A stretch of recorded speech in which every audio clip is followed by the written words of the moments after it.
नहमदुहु व नुसल्ली व नुसल्लिम अला रसूलिहिल करीम। कुर्बानी जे जानवर जी उमिरि उठ 5 साल जो हुजे, ॻऊं 2 साल जी ऐं ॿकरो 1 साल जो, पर दुंबो एतिरो वॾो जो ॾिसण में साल जो अचे त बि उहो शरीयत पाक में जाइज़ आहे। कुर्बानी जो गोश्त 3 हिसनि में करणो आहे। कुर्बानी जो गोश्त 3 हिसनि में करणो आहे। 1 हिसो ग़रीबनि जे लाइ, ॿियो हिसो दोस्तनि जे लाइ, दोस्तनि अहबाबनि जे लाइ, ऐं 3हों हिसो पंहिंजे खाइण जे लाइ। अक्सर ॾिठो वियो आहे त असांजा दोस्त पंहिंजूं फिरिजूं भरे रखंदा आहिनि, 5-6 महीननि ताईं गोश्त हलाईंदा आहिनि।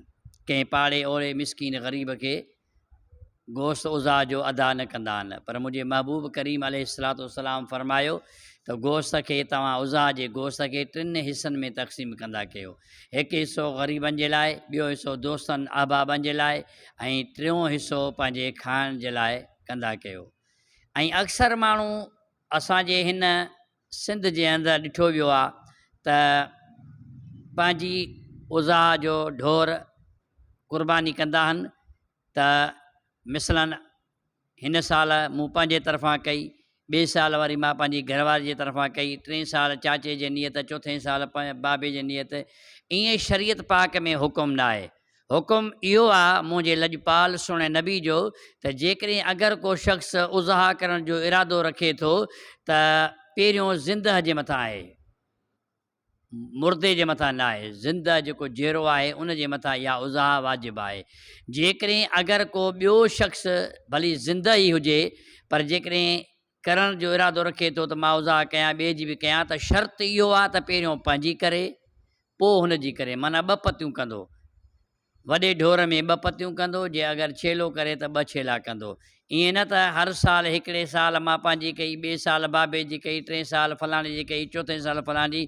इहा शरीयत पाक में इन जो को बि तदारुक कोन्हे ऐं का बि इन जी अहमियत न आहे, ऐं ईअं करणु दुरुस्त बि न आहे।